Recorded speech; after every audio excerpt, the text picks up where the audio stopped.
Aloha and welcome everyone to Truth in Movies. I'm JayDreamerZ and this is going to be part 2 of The Lord of the Rings. Last time we went over part 1, checked out all the esoteric symbolism. In short, we found that this movie is about a quest, a holy quest, a special type of sabbatical or an exodus or a trip, an expedition that these characters find that they must take in order to survive the apocalypse. And the saving of the world basically comes from the most unlikeliest of candidates, which are these two hobbits, or maybe just one hobbit. We're gonna look at some ideas about that. But hey, if you're new to my channel, welcome. Basically, I like to do truth in movies and break down the symbolism that I see in the movies, and I'm gonna share that with you all today. Yes, we are live. So without further ado, and if you're in the chat, you know, everybody's in the chat too, hanging out. Grab some popcorn, grab a drink, and let's watch The Lord of the Rings, Part 2, The Twin Towers. Do you think we might talk about some Twin Tower symbolism today? Yeah, we probably will. All right, so we last left Sam and Frodo. Sam is Frodo's best friend and best buddy, also his gardener. And they left on this quest. They don't really want to do this, but this ring of power came to them. They have to take it to Mount Doom, to this volcano, in order to toss it in and destroy it, in order, hopefully, to prevent the apocalypse from happening or to stay off the apocalypse. I believe that this is definitely symbolic of what we're going through as truth seekers. All right, so last time we saw Gandalf was in trouble. The crew all went through the mountains of Moira in order to get to the Black Gate, which is the gate that sort of is the main entrance to the area where Mount Doom is, right? So they're going underneath where these dwarves have created these tunnels thousands of years ago, and they come across this Balrog, which is a demon character. Now, you got Gandalf the Gray, I should say. He might change a bit in this movie. Classic, you shall not pass. Whoosh, they're fighting each other. Now check this out. Let's get right into the symbolism. Gandalf, as I talked about, may represent the blue beam that shoots up from the middle of the world. His name literally means Gand, which means like a magic wand or a magic staff, just like how you have wizards typically walking with their magic staffs, which is representative of the blue beam itself. The blue beams that shoot up from the inside of our world during the cyclical reset, also known as the polarity shift. But check this out. What he's doing is something right now that we just covered in our last video when we were talking about Hercules and the pillars of Hercules, and this figure that is standing in the middle and always has two lines on either side. And we've seen the symbolism worldwide. That's what Gandalf is doing right now. He's representing the blue beam by standing in the middle with the columns or the other smaller blue beams off to the side of him. And he's saying, you shall not pass. He's doing the classic blue versus red, right? The Balrog is the red, as you can see represented by the fire. Gandalf is the blue. He actually emits this bluish white light. So he breaks this bridge, right? He breaks the bridge between worlds, between the incoming demon, which represents the apocalypse itself on a small scale. It represents the plasma coming into our world or trying to get to those of us in this world. Gandalf represents the blue beam, or that light that shoots up, signaling that the electromagnetic barrier around our world has gone back up, keeping away the demons or whatever, keeping them at bay. Now he's about to fall off this bridge, and he looks up at Frodo, who's just like, oh my God. And he goes, fly, you fools, right? And then he lets go. He lets everyone think that he totally died. In part 1, we thought that he was dead. What's up, everybody? I see you all in the chat. It's good to see everybody. James Pluta, I see you there. So he lets go. He's falling down, chasing after this Balrog, demonic creature, and he sees his sword. Remember, he's got that sword right there? He has a sword and a staff. He's looking for the sword. He's falling through this like everlasting pit inside of the earth, grabs his sword and starts fighting off this dragon. This is really funny and interesting because earlier in the last movie, if you remember, Gandalf knew that they were going to face this Balrog, this demonic entity, and everyone's like, let's fight. You know, the dwarf is like, I'm ready to go. Show me the way. And he's like, no, swords will do you no good here. Like, you can't use swords against this thing. But here he is with a sword. He's trying to kill it and actually does end up killing it with this sword. They tumble down through the darkness Why is it that Gandalf is able to fight this demonic monster with a sword when he just told us in the last movie that the other characters could not? They could not possibly do it. It's because of who he is. Gandalf grabs the sword, just like you see, and the sword always is what slays the dragon. The sword slays the dragon. Why? Because that blue beam that shoots up out of the center of our world is seen as a sword. The sword in the stone, or the sword inside of the Rupus Negra, or the Black Stone Mountain, the magnetic mountain. It's the sword in the stone. It's the only sword. It's the sword of truth. And this is the only sword that can slay that demon. So regular physical weapons don't work against it. That's why. And that brings us to the Two Towers. The Two Towers, that's the name of this particular sequel. We see Sam and Frodo climbing through the valley there. Frodo stops and he's like, whoa. He sees Mount Doom, and then he starts to get these sort of flashes as he goes into these trances, right? And then in these trances, he sees the Eye of Sauron. Now let's talk about Frodo and what he's going through, right? Frodo represents the most unlikely candidate to survive the end of the world. This should give a lot of us hope, okay? You don't have to be super strong. You don't have to be super smart. You don't have to be very popular or anything in order to make it to the next world, or to make it, or to survive past the apocalypse. Despite popular opinion that many people would like to tell us and teach us that, hey, if you do this or if you do that, you're going to be saved. And I guarantee it, he's unlikely. He doesn't even want to be a part of any of this. He just wants to live a simple life and laugh and be one with nature, right? But he's a truth seeker, symbolically speaking. He represents us. He represents the pilgrim's progress, the pilgrim's path that we walk down, and all of the trials and tribulations and temptations that we encounter along the way. That's why he gets beat up a lot. But the thing that makes him a superhero, to me at least, is his patience and his willingness to endure. He continues walking. He pushes forward. So he sees this vision. And Sam, by the way, I'm rocking the Goonies shirt because I want to support Sam. Sam's like, it's the ring, isn't it, Mr. Frodo? It's the ring. Yeah, it's the ring, right? This is how we feel as truth seekers. Like, the world is just driving me nuts. I can't take this anymore. And then to have esoteric knowledge, or secret or hidden or occulted knowledge on top of that, to realize that the truths that you thought you knew and the reality that you thought existed is all crumbling in around us. We can feel like this sometimes, right? And this guy's like, it's the ring, right? The ring is some knowledge of truth, some knowledge of the apocalypse. It's also, the ring is the temptation, okay? The ring represents the ring in the sky, which is pours out this hydrogenated red plasma that comes in, and its frequency and its vibration matches that of those that we would typically call evil in this world. It's here to kill. It's here to be selfish. It's here to take. It's here to destroy things. As opposed to the blue beam, which is here to restore and to refresh and to renew. So then he says it's getting heavier. He says the ring, isn't it? And then he says it's getting heavier. Remember how we talked about how the ring also symbolizes a world, a plane of existence, a realm, that it's little rings like on the tree of life, right?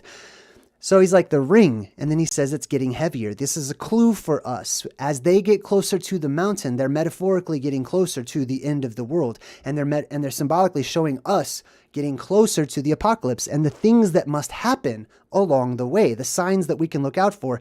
I believe that the writer of this movie is dropping up some strong breadcrumbs. It's getting heavier, just like in Back to the Future, whenever Doc Brown, he's like, oh, no, I'm sorry. Marty McFly's like, whoa, that's heavy, Doc. And Doc's like, why do you keep saying heavy? Is everything heavy? Is the Earth's gravitational pull heavier in the future or whatever, right? Which might be the truth. It might be getting heavier. I believe personally that the pressure is building in our world, which adds to the weight of the things in the world, and that everything is actually pushing in on us. We're becoming more dense and heavier as time goes on. Eventually that pressure releases and we're not so heavy anymore. All right, so then he looks over at Sam, right? Frodo's like, like he's going through this mental trial, right? And his best buddy is there. This is what makes Sam a superhero, okay? He doesn't have to know magic. He doesn't have to have any special abilities or be gigantic or anything. He's a friend. He supports his buddy, and he's like, nothing ever dampens your spirits, does it, Sam? This guy's going through mental anguish right now. Now, I want to throw this out there for the rest of the movie for you all to consider. Just a fun theory, right? What if Sam doesn't exist? What if Sam is all in Frodo's head as his conscience, right? In much the same way, we're going to see that on the opposite side of the coin with Gollum. All right, so they continue walking, and Sam's like, "What's that horrid stink?" And then you see the fog everywhere, right? The mist from symbolic depressurization of the atmosphere. And he says, "I warrant there's a nasty bog nearby." Bog, like bog of the eternal stench from the labyrinth, which we covered as well, right? The bog is this smell that he's referring to. You see the depressurization, right? Which is a clue that we're talking about the path of the apocalypse, basically.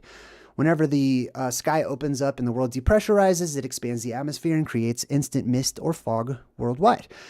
Now, the smell that he's smelling, in the apocalypse, it's going to smell bad. I'm sorry. It's not going to smell great. It probably won't smell like roses and daisies. There'll probably be a plethora of multiple different smells, I'm guessing, because of all the different chemicals, right? Methane will be released up from the grounds when there's worldwide earthquakes and stuff, and people will smell these things, and it's going to smell a lot different in the world to come. You also have like that sort of brimstone kind of a smell too, as various chemicals are released. So they're walking, right? They're trying to get to this mountain. They're trying to get to the center. They're trying to get to the middle of the maze. They're trying to get symbolically. They're trying to get to Mount Doom. They're trying to figure out how to escape this apocalyptic cycle that they're in, basically. And he says, "This looks strangely familiar." I don't know. I give him an Irish accent sometimes. "It's because we've been here before," says Frodo. "We're going in circles." Now, if they're truth seekers, and this represents us on our path, right? There's this fog that we walk through, symbolically speaking. There's many levels to look at different things, right? There's the level of the just physical, basic. There's the actual. There's the symbolic. There's the spiritual, right? There's many different levels to these things. One of them is that they are showing us and reflecting back to us our walk as truth seekers. Sounds good? Sounds on? Okay, good. I hope so. Let me know. Thank you. So he says, "This looks strangely familiar." This is us. We are walking about in this life, and we constantly forget we've been here before. We've done this before. We've gone through many, many different lives and journeys and stuff, and we have deja vu and stuff. This looks strangely familiar. And then he says, "It's because we've been here before." Now, if you're just watching the movie, you just think, oh, they're going in circles or whatever. But symbolically, as truth seekers, they're trying to find the way out. They're trying to figure out how to finish the game. They're trying to figure out how to make this all happen. He says we're going in circles. That's reincarnation. That's us. We are going in circles, right? Then we meet Gollum. Gollum used to be a hobbit, but the ring and this desire to have the ring and to keep it all to himself and to not share it has basically changed him a lot over time. It lengthened his life. He comes in, he's all deformed and stuff. Why? Because it amplifies what's going on in your heart.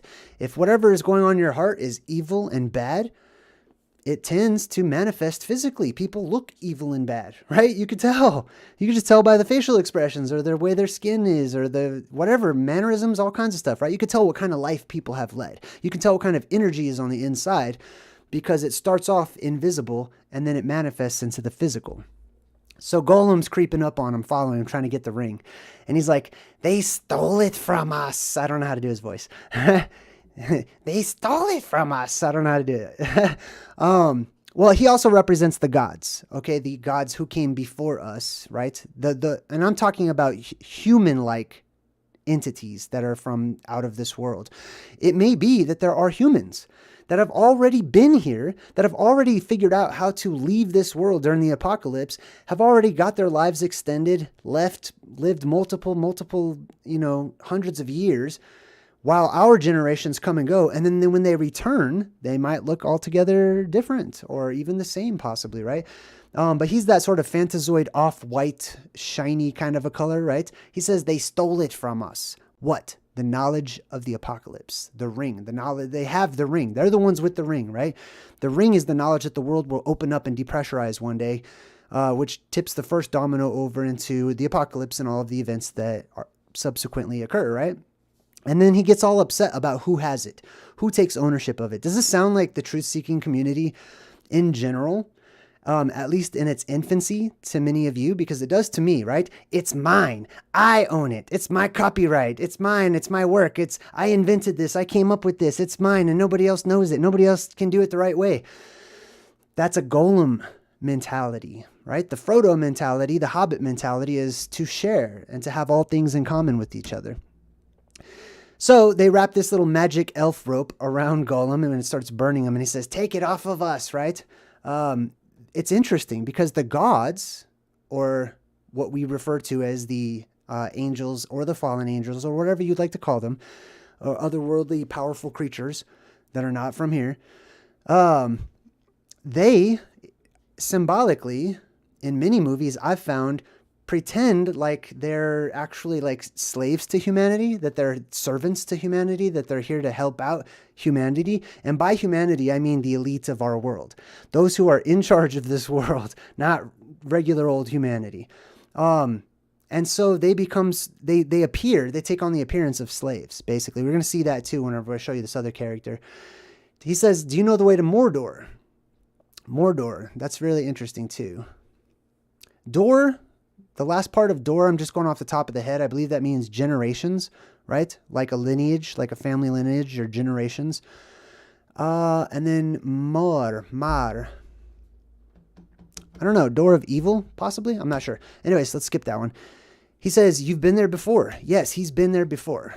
And he knows the way. He knows how to get there. The gods themselves landed there, right? These fallen angels or creatures or beings or whatever, that's where they land. It's the first place they land is Mount Meru, the Mount Olympus, Mount Sinai, the mountain of the gods. Of course he knows how to get there. He says, you'll lead us to the Black Gate.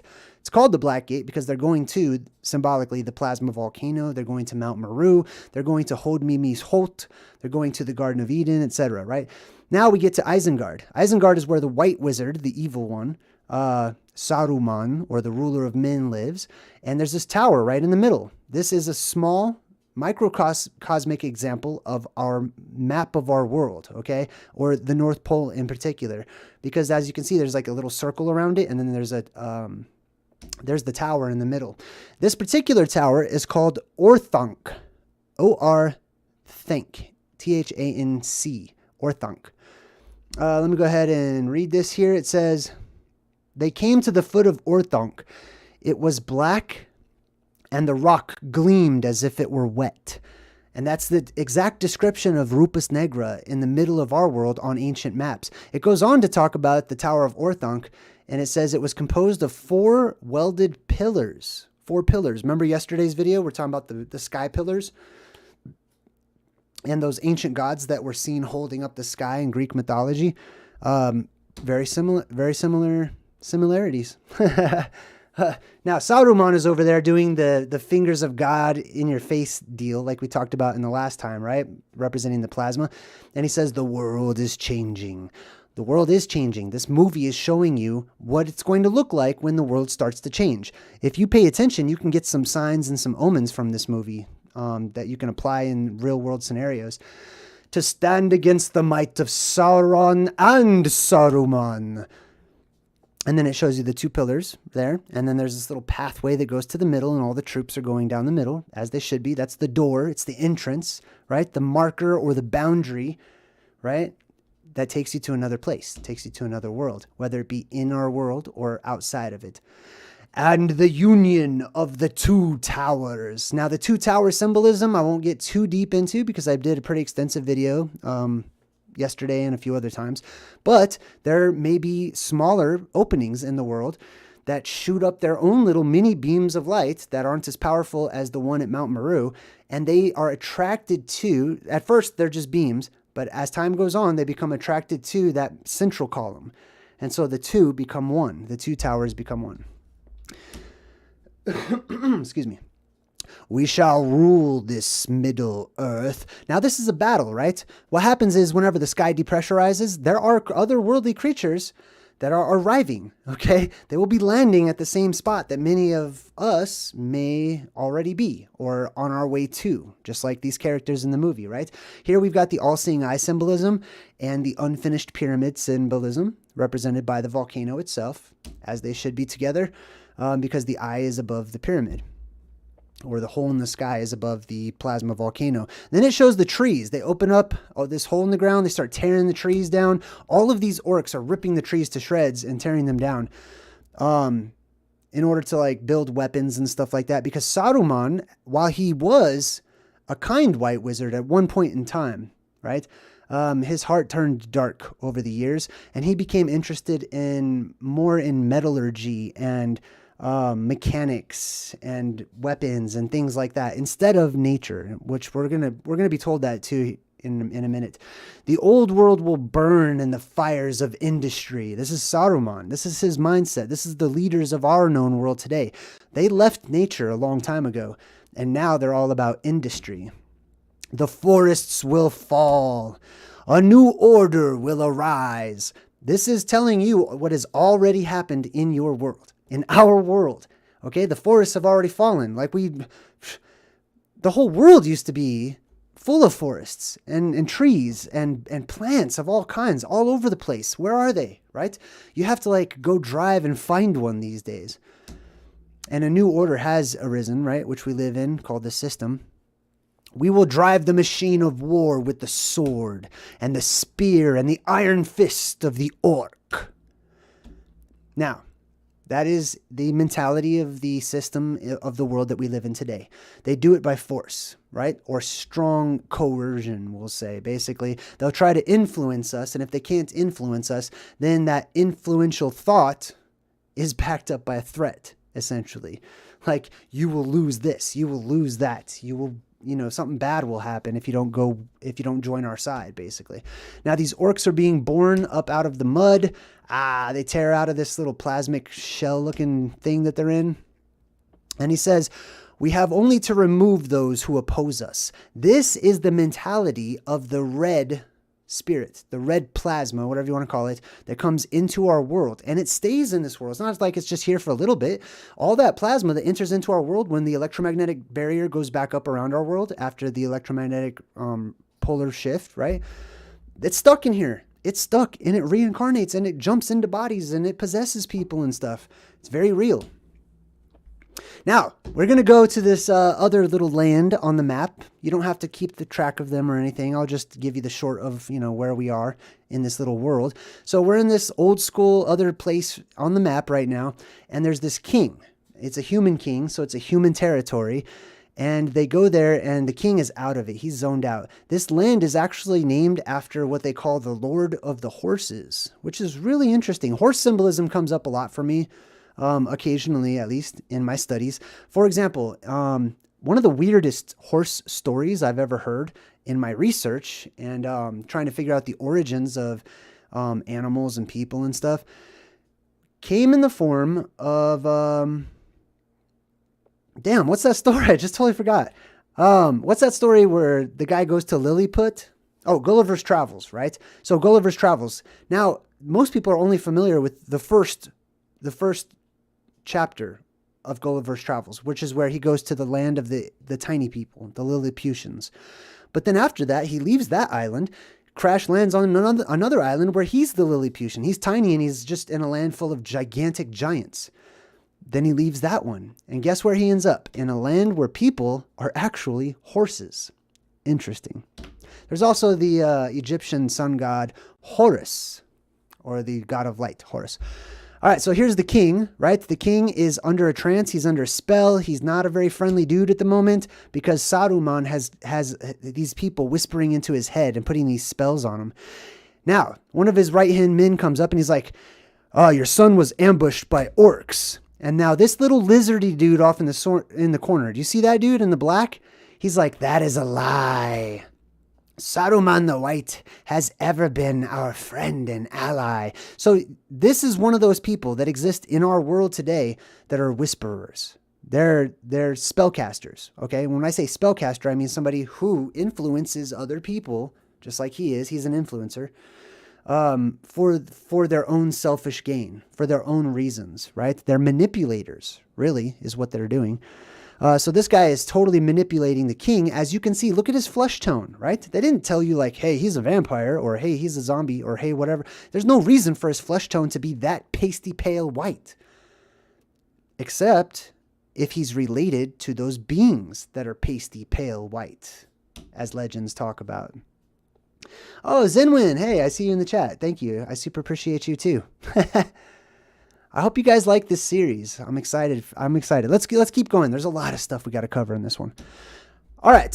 So we've got the Whisperer, the Horse Whisperer, who says, "You are banished forthwith." So he banishes the guy that just came in, and he's like, "Hey, man, here's what happened, right?" Because he's telling the truth. So he gets rid of them. That's what happens to truth seekers too. When we come in, we're like, "Hey, here's a bit of the truth." All these whisperers try to get rid of us. They try to banish us, insult us, get everyone on their side and stuff. This whole jock kind of mentality that I don't really like. And he basically tells him he's going to kill him too.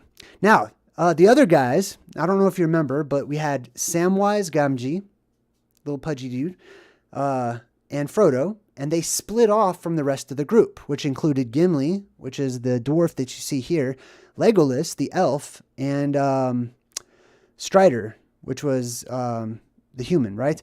So the shows the dwarf, and he's like, "Keep breathing. That's the key. Keep breathing," because he's tiny, right? He's trying to catch up with the elf and the human who are way tall. He takes smaller strides, so it's going to take him longer to get there. Now, this is just a fact of nature. So when we have giants and giants return once more to our world, keep that in mind. The giants will be able to travel much quicker than we will. But here's another thing. The movie drops breadcrumbs straight into your lap. We're talking about the apocalypse. We're talking about the end of the world. It gives us suggestions. Keep breathing. That's the key, right? If the world depressurizes and our atmosphere depressurizes off of the earth or whatever, right? All of our oxygen's getting sucked up and out. Keep breathing. That is the key, right? Do what you can. Don't pass out. Whatever you do, breathe. Don't go to sleep. Don't fall asleep. All right. Let's see. Where is this? That's kind of dark, huh? Jeez, I can't tell what that is. Oh, we're in the forest, and that's a tree being chopped down. So here's one of the orcs. They're chopping away at the trees, just like we talked about. I did a whole video on how Enoch talks about the angels being commanded to chop the trees down, the trees of old. So they're in the forest, chopping it all down. They represent, those who are related to the elite of this world, chopping down our forests and everything too. And we've got Mary. I forgot the other dude's name. The other two hobbits here. They're like, "What's making that noise?" Because as they're chopping the trees down, they hear this sound coming from the forest. He's like, "What's that noise?" And he goes, "It's the trees." Now check this out. The sound in the movie sounds like it's coming from the sky. Like they don't know where it's coming from, right? They can't pinpoint the location of the sound. Exactly like the strange sky sounds that we've been hearing across the world, right? These sounds are the trumpets of God. Traditionally, right? That's what people refer to them as because they sound like trumpets. They sound like moaning. They sound like the T-Rex. They sound like Godzilla's roar or whatever. We hear these strange sounds. We can't pinpoint them. We know they're coming from somewhere like directly above us. And I have quite a few theories on that. But regardless of wherever it's coming from, I believe it's a harbinger that the world is soon to end or soon to be reset, I should say. He says, "It's the trees. The trees are making that sound." And then he says, "Check this out." Like, I imagine that he says, "Check this out. Check this out. Folk used to say that there was something in the water that made the trees grow tall and come alive. Trees that could whisper, talk to each other, even move." Ooh, trees that can whisper, trees that can talk, trees that can move around. Let's talk about the truth in the fantastic because I love it. There is literally something called talking trees, right? I'm pulling up Wikipedia right now just so I can look at the notes here. Talking trees are a form of sapient trees in mythologies and stories. Now, I know some of us have heard kind of hippie-ish people like, "Oh, I totally talk to trees." You might see someone touching a tree or hugging a tree or whatever. I love that. That's me. I do that too, okay? I talk to the trees all the time. But there's a reality to that. There's a truth to that. There's a reason why you long to talk to the trees, or some of us do, or to touch them, or why we feel like we should be able to communicate with them. Because after the apocalypse, going into the next age, our world has an influx of energy, right? And basically you could call that spirit, literally bringing every single thing in our world to life.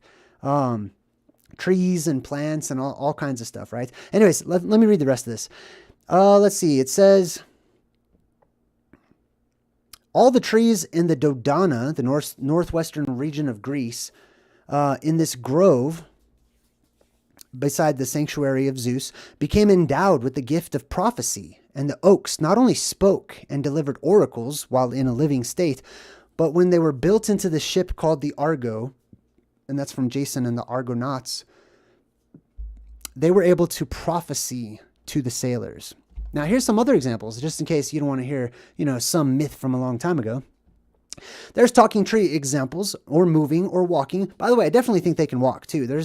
Legend has it that there is a walking tree. It just goes super slow over time or whatever. But imagine that our world is energetically amplified, and all the plants in our world grow at super fast speeds in comparison to how they're growing now, because the conditions have changed. Now, those super fast speeds basically make it so that we see them moving at a speed that we would only see today if we were to time lapse a video of them, right? They become alive. They become able to move. They can move their roots, right? That's their feet. Like, they can move their roots. If they can move them fast enough, and they're able to move themselves. Anyways, it's not just trees either. It's a lot of different ones. But check this out. It's also, there's examples of talking or walking trees. The Greek talking elm. There's a story about two philosophers who were arguing beneath a tree, and the elm tree chimed in on their argument. The Indian tree of the sun and the moon told the future. The weeping date palm tree would cry when the Prophet Muhammad was giving his sermons. Ocular trees are sometimes attributed with the ability to speak to individuals, especially those gifted in divination. Imagine that. Those who are able to talk to God can talk to trees. Yes, of course. Makes sense. The Old English poem Dream of the Road, or Rood, is a tree that talks about being cut down and used as the cross on which Christ was crucified. In Ireland, a tree may help a person to look for a leprechaun's gold, although it does not normally know where to actually find the gold. In medieval literature, in the Arthurian legends, Merlin is turned into a tree by Vivian. In Dante's Divine Comedy, the story Inferno, the protagonist, Dante and Virgil, speak with suicides who have been turned into trees in hell. The Forest of the Fighting Trees in The Wonderful Wizard of Oz, some of you might remember, right? Dorothy's hungry. She pulls an apple off the tree, and the apple slaps her in the hand. He's like, "Hey, what are you doing? You can't pull freaking parts off me." Right? In Wizard of Oz. The book, The Lord of the Rings, obviously. Willows are said to still talk to and even stalk human beings. There is 1995 Pocahontas movie from Disney. There is a talking tree. The Legend of Zelda, as I've mentioned a few times, has talking trees, etc. There's many different examples of the talking trees. All right, let's move on. So the trees are making these weird sounds, right? I've already read all this to you. Now, why are the trees making these weird sounds? Because they're talking, because they're alive. But it's not just the trees, but it's different types of trees, right? There's a type of a tree called an int. And in the movie, I'm going to show you this int called Treebeard, along with his gang of buddies. The ints are akin to haurons, whom Treebeard describes as a transitional form of trees which become animated, or conversely, as ints who grow more tree-like over time. Let me break that down. What that means is the more energy in our world, the more int-like you get, okay? The more int-like the trees become, the more animated they become, basically, right? But as the energy in this world dwindles and lessens, the more tree-like the trees become, as we become more hobbit-like, basically. All right, let's see what else we got here. Hey, what's up, Andrew Thomas? I see you in the chat. The ints are transitional trees, etc. Let's see. Can I get this to move? Although the ints were sentient beings from the time of their awakening, they did not know how to speak until the elves taught them. So when the elves arrive, which is when the gods land in our world or whatever, or I just call them gods, you know what I mean? If it bothers you, call them clowns. I don't care. Killer clowns from outer space. So anyways, we go back to the orc, right? Now check this out. They're taking a break from chopping all the trees down. They've got these two little hobbits wriggling around off to the side. And he's like, hey, why can't we have some mate? And he spits all over the place. I paused it right when he spat everywhere. It was insane. Why can't we have some mate? Watching just 2 seconds, just that 2 seconds, makes me feel bad for ever eating any flesh at all. Like, I'm just like, I don't want to, is that how I look sometimes? I don't want to look like that. I don't want to be like that. You know what I mean? I'm not saying you have to be a vegetarian or a vegan or anything like that. I'm just saying it's wise to have everything in moderation and to always do your best to improve your diet. Even the hobbits eat meat too, as we're going to see here in a minute. But geez, look at this guy. They can't stop. They need to be satiated, satisfied. They have to fill up their stomachs, right? Why can't we have some mate? He says. All right. So then meanwhile, we go back over to that town in Skyrim, right? Where this king was possessed by the whispering guy. And Strider's over there. I can't remember Strider's other name at the moment, but he's the future king, basically. He says, we are friends of Rohan and of Theoden, your king. Oh, so they had some people roll up on him, and he's like, Theoden no longer recognizes friend from foe. Saruman has poisoned the mind of the king. Now, check this out. That is happening in our world right now. The minds of all of the monarchies and patriarchies and whatever we have archy-wise going on, they're all corrupt. We know that. We know they're corrupt, right? Have they corrupted themselves? Possibly. Is there something bigger and stronger than all of those individuals everywhere who are in leadership positions? Yes, of course there is, right? There's always something bigger and stronger. So, is it any wonder that it has influence over the people of this world? And claimed lordship over these lands. The White Wizard is cunning. We ride north. Ah, of course. I'm sure you're going north. I already knew, right? They're going north because north symbolically is the place of safety. North is where the fight is. North is where those angelic beings fall to our world. They land in Mount Meru. There might be some good. There might be some not good, right? Either way, it's going to be a brand new, like, whoa, who are you? What's going on, right? Possibly even a war. Who knows? So they're looking for the hobbits, right? These guys came where the hobbits were, and they're looking for them. And they're like, Fangorn Forest, what madness drove them in there? The Fangorn Forest. There's always a forest, right? A forest where people are not allowed to go. It's a mysterious, magical place. It's dark. There's weird creatures inside of it. It's not your regular, typical forest, right? I mean, like, Legolas is an elf. He shouldn't have any problem with forests, but they're all hesitant to go into this particular forest. Just like in The Princess Bride, right? Whenever they got to the edge and there was that creepy forest that had all of the flames and sinking sand and stuff like that. So they go into the forest chasing after the hobbits who are being chased themselves by an orc. So they jump up into this tree and he's like, Maddie! The tree opens its eyes. This is an int, right? This is a living creature with its eyes open. Now, I'm going to differentiate real quick, okay? I believe that there are trees, and I believe that trees can become more sentient, even moving, expressing themselves, and talking, specifically through telepathy, possibly in other ways, given the right circumstances. I also believe that giants will walk this world once more, that giants will grow in many things, including human beings, and aliens or whatever, that their offspring will grow to gigantic sizes for a time. Now imagine that you grow so large, we don't have access to like razor blades and all the conveniences that we have in this world today. People just roam about the land. You've got giants just walking around. They may allow all of their hair and stuff to grow. And then it's not like they have showers, like you'd have to find a waterfall. If I was a giant, I'd find a waterfall. But, I can't believe they would all have the best hygiene because of their sheer size.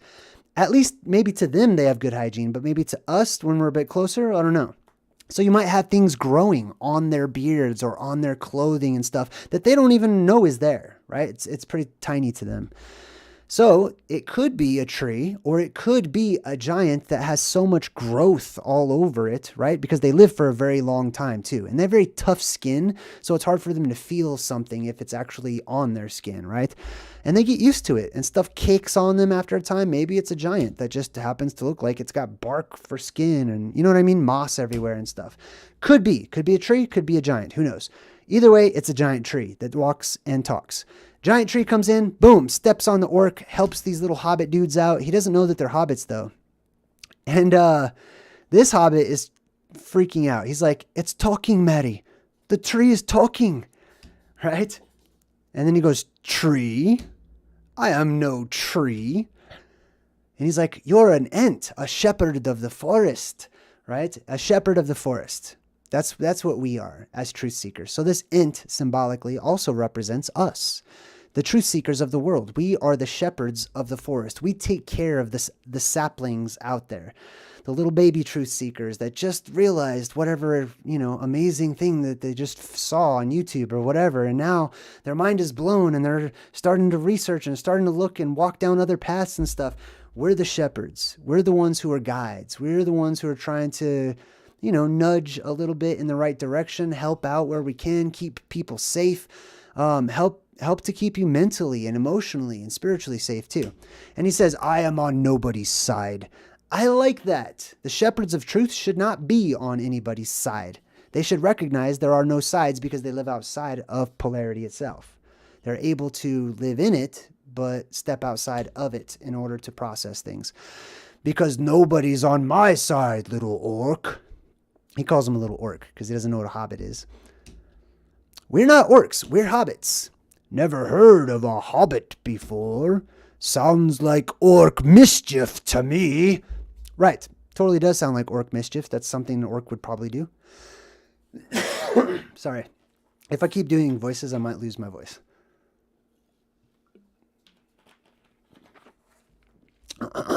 Excuse me. They come with fire. They come with axes. Gnawing, biting, breaking, hacking, burning. Destroyers and usurpers, curse them. Usurpers. Now that's an interesting word that the int deliberately chose. An usurper is someone who takes the place of somebody else.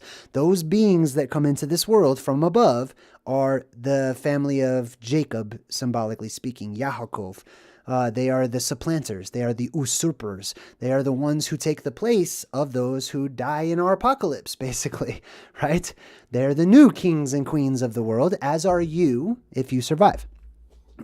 At least the king and queen of your own life, basically. The white wizard will know. So he's going to take him to the white wizard. Now he drops him down in front of the white wizard. They're like, oh, crap. We're dead. Saruman, right?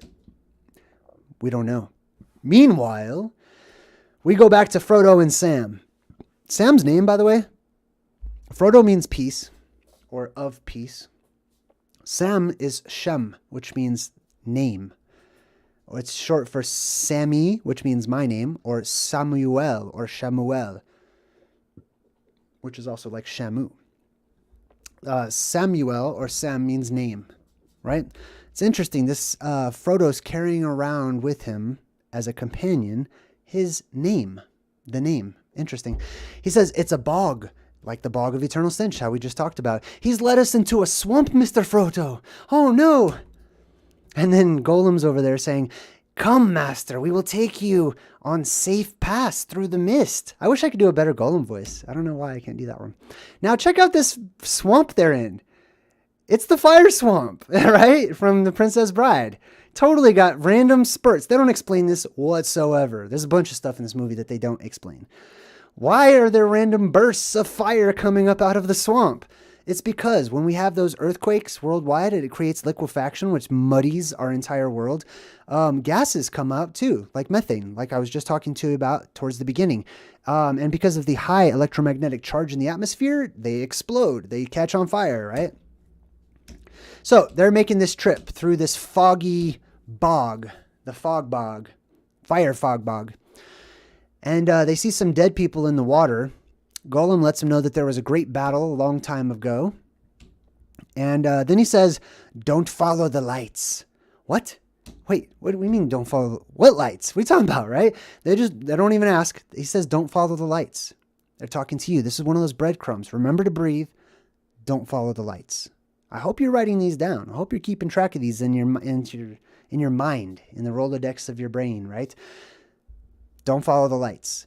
The dead lights. They're pretty. They're nice to look at and stuff, but they can zap you. They can zap you out of it, just like they're about to do to Frodo right now, because he looks down into the water, sees some dead lights, and then Sam's like, Frodo, dude, he's the most non-superpower having superhero of all time, right? Like I said, his superpower is simply endurance. Keep going, Frodo. Don't give up, man. And I'm talking to you, really, because that's who you are. You're Frodo, all right? Don't give up. Keep going. Put one foot in front of the other. Take one more step. Do it for me. Do it for you, because I'll miss you if you're gone. So Frodo falls into this water. There's these lights down there, which are spirits, right? Plasma or whatever. And it reaches up at him, gives him little plasma fingers of God coming right at the TV here. Right? Doing the plasma symbolism. So he gets pulled up out of the water, and he's like, don't follow the lights.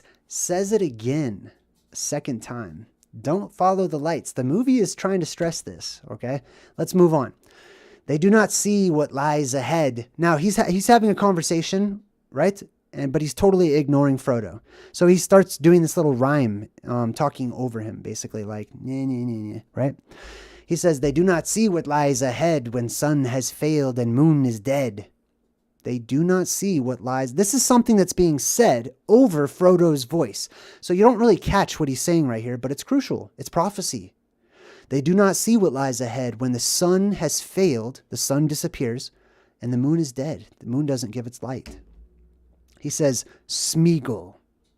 I know your name, right? What did you call me? You see, Gollum, his name wasn't always Gollum. Gollum is just the sound that he makes, essentially, right? Anytime he gets nervous, he like hacks up a fur ball and he goes, Gollum, Gollum. And he goes, what did you call me? My name, Smeagol. Smeagol. Interesting. Smeagol. Smee. Captain Hook has an assistant named Smee. So I looked up the word Smee. Guess what it's related to? Sam. Shem. Shemi means my name. That's how you introduce yourself in Hebrew to somebody else. You say Shmi, whatever, like my name is. Shmi and then Agol. Let's check that out. Let's see what we got here. Make it a little bigger. Let's look up Agol.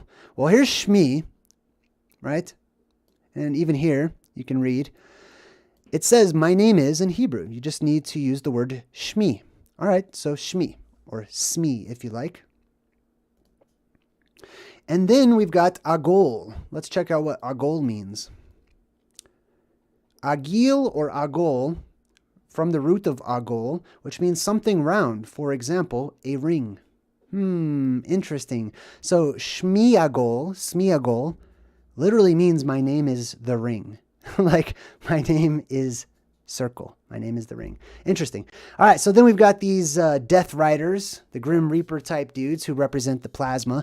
And there's a good reason why they might be black too. We're going to check out black and black fire and what that looks like here in a minute. He goes, I thought they were dead. No, you cannot kill them. No. So you can't kill plasma. It's just plasma, right? You just cut it. It'll just separate and go right back together. It's just plasma. You can't kill it. You can manipulate it. You can trap it. You can do many things, but you can't just kill it. It's energy. It can't be destroyed. All right. So then we see one of these little angels of death or whatever it is riding on the dragon in the sky. Symbolically, it's the plasma. He says they are calling for it. Now this is true. Okay. I'm talking to all you truth seekers who feel like you're going through the struggle and sometimes you're tempted to just be bad, right? I have been many times in my life, right? There's the temptation to do the wrong thing still. Even though we know certain new knowledge, there's still temptations. There's still old ways, habits and stuff that we need to shake off.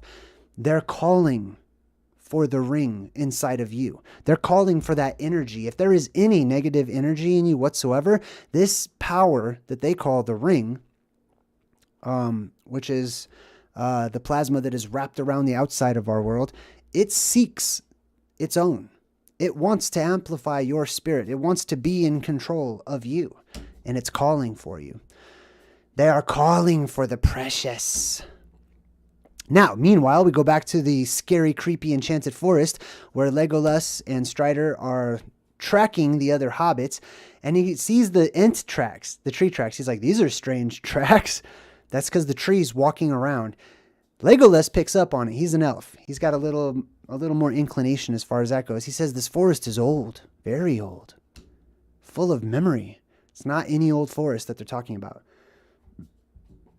It is a specific forest, a magic forest said to exist beyond the north.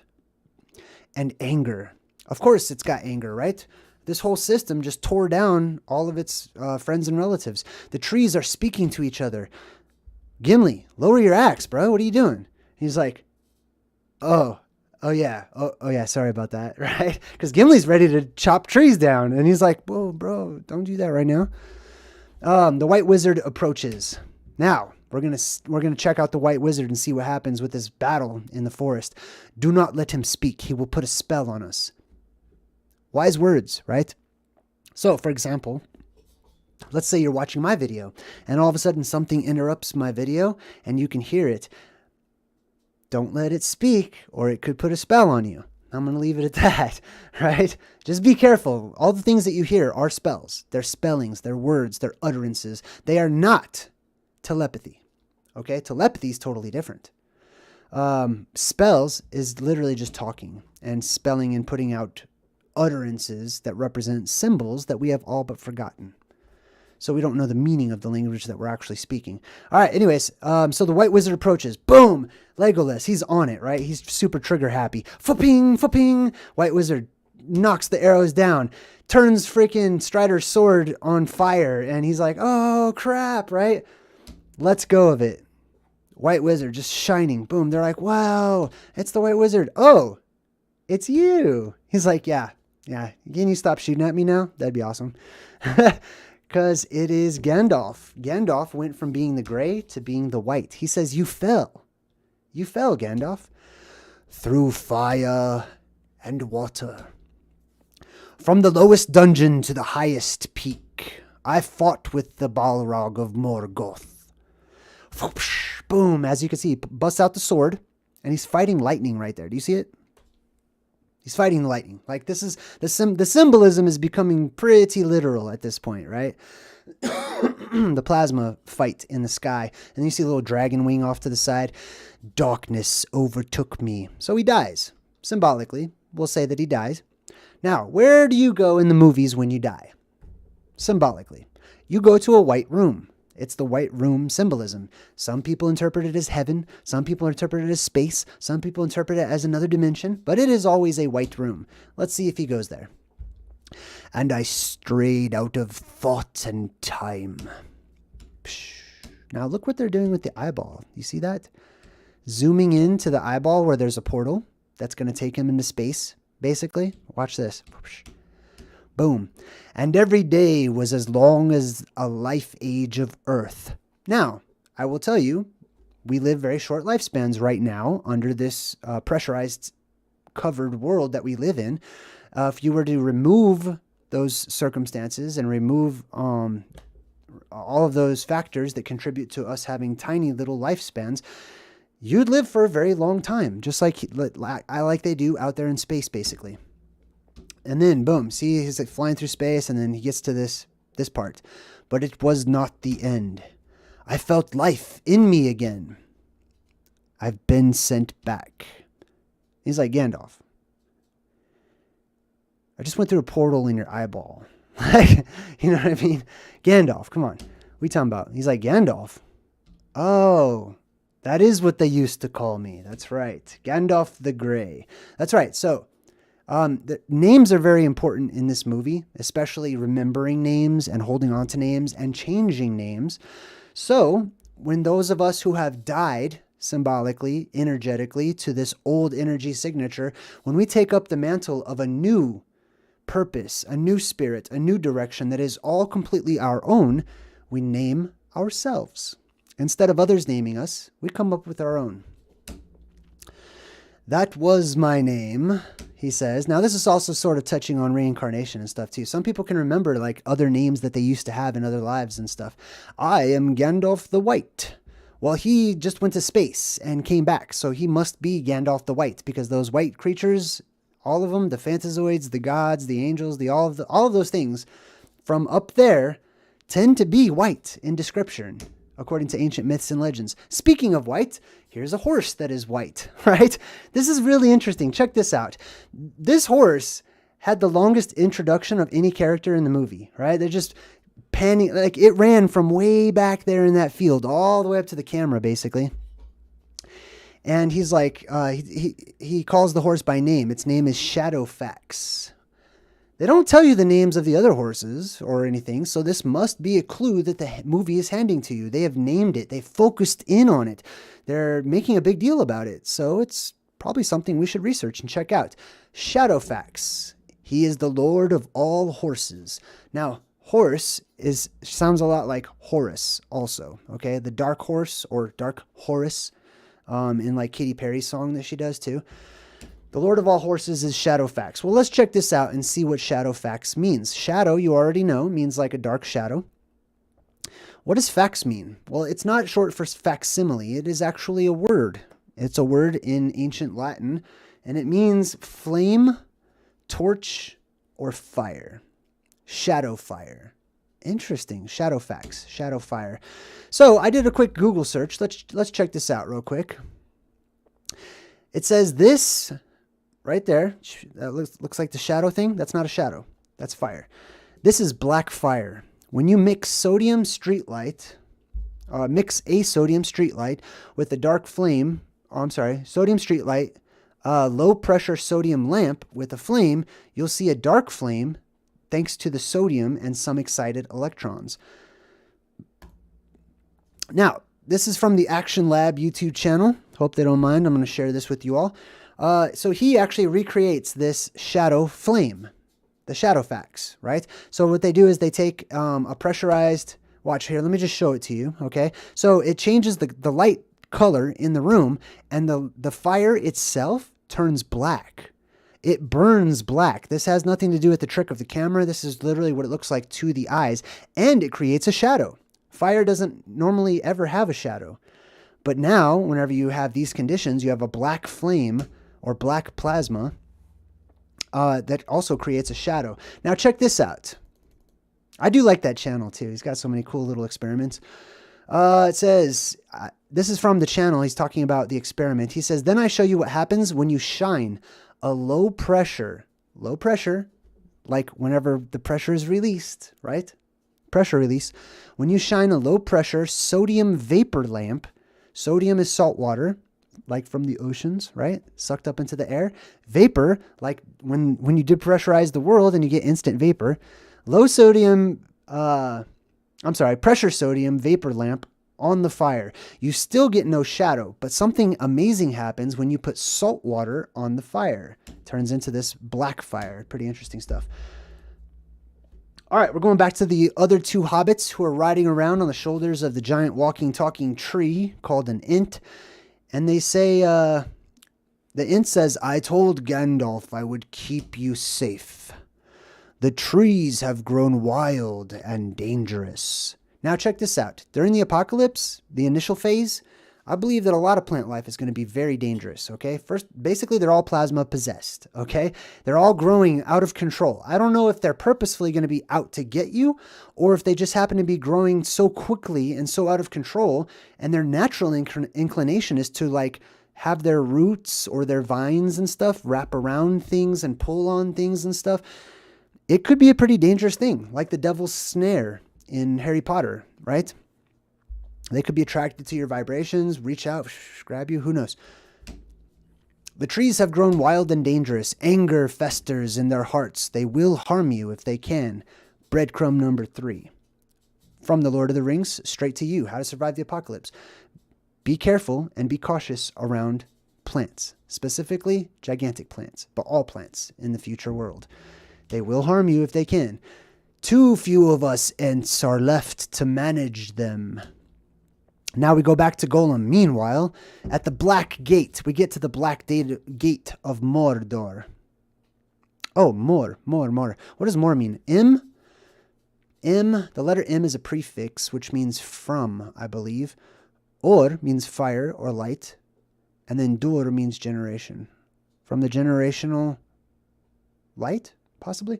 Anyways, the Black Gate of Mordor. And then they show you this. So the basically, symbolically speaking, in our world, they've come to the outer skirts of the North Pole area on the old maps. And then he says, oh, save us, right? Save us. And then look what he's doing over there. He's doing the whole Illuminati, all-seeing eye thing, right? Because that's literally what that is the Eye of Sauron. And he's like, are you saying there's another way into Mordor? We don't have to go through the giant black door that all the orcs are marching through? Yes, there's a path. And some stairs. Could be a couple of stairs. And a tunnel. So for those of you who are interested in getting some notes on like the best ways to get to the North Pole, if you're interested in making a journey like that, to see if there are ancient lands still up there, there could be tunnels that could save you some time, right? Dangerous still, but another way. There's always a way. There's usually more than one way. All right, so the crew, Gandalf, Strider, and the elf have arrived in this Horse Lord city, walled city. Says Edoras and the Golden Hall of Meduseld. This place right here is an exact knockoff of Whiterun in Skyrim. Like, I don't know if you guys play that game or not, but look at this video game city. This is just besides the point. Just kind of interesting little thing I wanted to share. Now look at this place and look at where they are, right? They're basically in Skyrim. We are basically in Skyrim too, just a little, different storyline or whatever. There dwells Theoden, king of Rohan, king of the Horse Lords. Now, this is the king that we're talking about who's been whispered to, all this poisonous stuff, by this little magician that works for the elves, essentially. The Dark Lord, the Dark Elf, or whatever. Saruman, the ruler of men. So, they walk up to the castle, and they say the king's mind has been overthrown by all of the whispering. This is a funny little thing that I saw on the internet. Bernard Hill as Jarl Balgruuf of Whiterun. So the dude, in the video game in Skyrim, the king, basically, he's called a Jarl. The king of the city is almost kind of vaguely reminiscent, right? It's very interesting. They have a lot of similarities in common. All right, so they look up. They see this girl up there. All the people are like, whoa. They see Gandalf, there's a wizard, there's an elf, right? The people are kind of staring them down. They're outsiders. They don't really belong. The dwarf is like, you'll find more cheer in a graveyard. Huh. They walk up to the guards. Wizard, staff in hand, walks right up to the guards. And the guards look at the wizard and they're like, whoa, watch the magic. Sorry, it's the last Skyrim joke, I promise. Anyways. He basically says, whoa, watch the magic. He says, I cannot allow you before Theoden king so armed. Get rid of your weapons. By order of Grima Wormtongue. That's the guy's name. The whispering guy that whispers and puts all those spells in the king's head. His name is Grima Wormtongue, right? A worm tongue, plasma tongue, magic coming out of the mouth, casting spells, influencing, right? My lord, Gandalf the Gray is coming. Now, he thinks it's Gandalf the Gray. He doesn't know it's Gandalf the White. So, they all walk in. Gandalf's pretending like he needs help, walking in. He's totally trying to hide the staff, right? Walks in, and this guy's whispering into the king's ear, and he goes, he is a herald of woe. Let me tell you something. He is a herald of woe, right? Gandalf the Gray, if Gandalf represents Mount Meru, and the plasma beam that shoots up out of it, Gandalf being gray symbolizes woe, symbolizes bad times, symbolizes the beam being gone, the light being gone from the world. Gray, if you look up the etymology, means having little or no color or luminosity. No light, basically, right? Gandalf was in the dark. Now he has found himself. He has been reborn, and now he is Gandalf the White. White means to shine or to be bright. Why should I welcome you, says the king in his stupor. And then the little whisper guy walks up to Gandalf. Check this out. Gandalf puts him in check super quick, right? I love this. I love it whenever people have the confidence to say, nah, that's not happening. No. So check this out. Because the more you allow talkers and whisperers, the more you allow these influencers to get words in there, that's their weapon. So you got to keep them from talking, right? You got to stop that from the beginning, right? He says, keep your forked tongue behind your teeth. I have not passed through fire and death to bandy crooked words with the witless worm.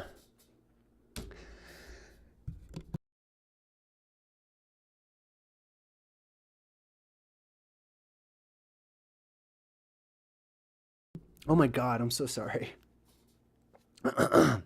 I like doing the impressions though, but it kind of hurts my voice. All right, so this dude's like, what did you just say? And then Gandalf's like, look what I have. And he busts out his staff, right? This guy looks at the staff. It's just a stick. Shouldn't be afraid of it, right? Whatever. There's a wizard, but it's the symbolism, right? He understands the symbolism when he shows him the staff. Like, hey, look what I have. I'm not Gandalf the Gray. I have the light. I've brought the light. I've brought that beam of truth, which is going to destroy all of your lies. And he's like, his staff. He's not Gandalf the Grey anymore. Oh no. And the king, Gandalf walks up to the king. He tries to heal him, right? He tries to cast a little spell and heal him up or whatever. King looks up at him. He's totally possessed by Saruman. Gandalf says, I release you. Isn't this super interesting? This represents somebody who has done wrong. The king has done wrong. He was possessed, man. He had somebody whisper in his ears. I understand. It's happened to me before, okay? Gandalf does not come in and stab people, set people on fire, have people spontaneously combusting, throwing wizards fire left and right. He forgives him. He releases him. Instead of saying, I'm going to hold all of this against you, you're going to owe me and you're going to owe these people and you're going to... No. I release you. Start over. Your sins are forgiven, essentially. From the spell. Oh yeah, let's add that part in there. I release you from the spell. And then this guy's cracking up. Okay, right. You're going to release me, whatever that means. Ooh, spooky. Oh, you release me from the spell, right? You have no power here, says Saruman through the corrupt king. Gandalf the Gray. Then he's like, oh yeah? Fopow! Takes off his clothes. You can see his whiteness from inside. He says, I will draw you, Saruman, as a poison is drawn from a wound. If I go, Theoden dies. Right? So if his spirit is removed, if the bad spirit that is inside of him is purged, what he's saying is there will be nothing left of this man. And so that man will die. So this is basically the movie teaching you how to cast out spirits, okay? Which is what Gandalf is doing right now. This guy's possessed by an evil spirit. He needs to cast it out, but if all that is left is evil spirit, you're killing the person. It makes sense, right? You cast out all the spirit, the body's dead. There must be some goodness left. And if there is, he survives. So, the ultimate test, face to face with the staff. And he says, begone, poof. All right, and then Saruman on the other side is like, whoa, right? And then his eyes bleed. I don't know if you can see that right there, but his eyes start to bleed. That's also a symptom of rapid depressurization when the eyes bleed. Hey, are you guys? Am I cracking people up? I'm cracking myself up. I'm having a good time with this movie. All right, so then the possessed king, watch his eyes, okay? His eyes, they go from having like this fog over them, and watch his skin, okay? So all the evil spirit has been taken away, but look, it's like he reversed aged. Do you see that? Watch, he's reverse aging. Why? What caused the reverse aging? This right here. The staff, the spear, the plank, the pike, the spike, the rod, the reed, the beanstalk, the whatever, you know what I mean? All these different words, points it right at him. And what happens to this old man who's messed up and, it seems like he's out of chances and he's on the verge of death? Oh, he's rejuvenated completely. His youth is restored to him, and his eyes lose that fog that they had, so he can see clearly now. This is all symbolic of what happens to us when we come to the knowledge of love or truth, however you'd like to see it. I say that those are synonymous. And then he starts remembering people too. He's like, oh, I know your face, right? He's starting to remember things that he had forgotten. And the wizard says, breathe the free air again, my friend. Breathe the free air. So now you're able to breathe again, right? At first we were told, remember to keep breathing. Now he's talking about breathing again. They're emphasizing these points to us. Breathe. Remember to breathe. Breathe the air, right? Now, let's check out this story. This is a story from the Bible I would like to share with you because it's exactly what you just saw here. This is from the book of Acts in the New Testament. There was a character named Saul, Shaul, or later on his name was changed to Paul or Powell. At first, he was basically somebody who hated Jesus and all the Jesus followers and all the Christians and stuff. He went around killing them all, gathering them up, and slaughtering them. Now, listen to this story. Just a real short part of it. As Shaul drew near to Damascus on his journey, suddenly a light from heaven flashed around him. He fell to the ground and heard a voice say to him, Saul, Saul, why do you persecute me? Who are you, Lord? Shaul asked. I am Jesus, whom you are persecuting. Oh, hold on. I lost it.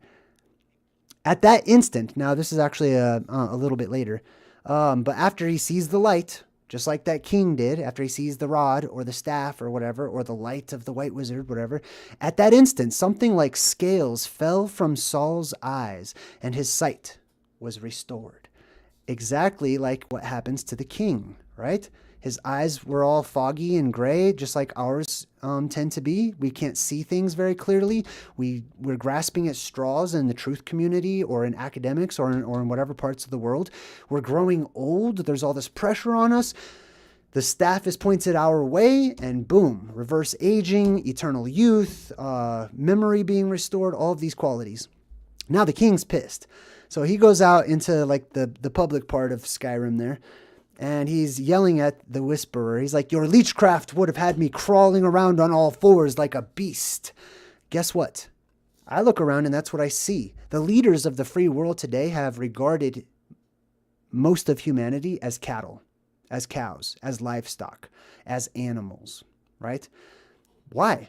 Because we submitted to becoming that.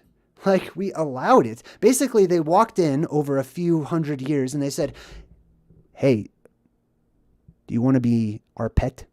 And over a few hundred years, we said, yeah, I'd love that. Can I be your pet? Can I be an animal? I don't want to be human anymore. And so you see a world full of animals instead of humans.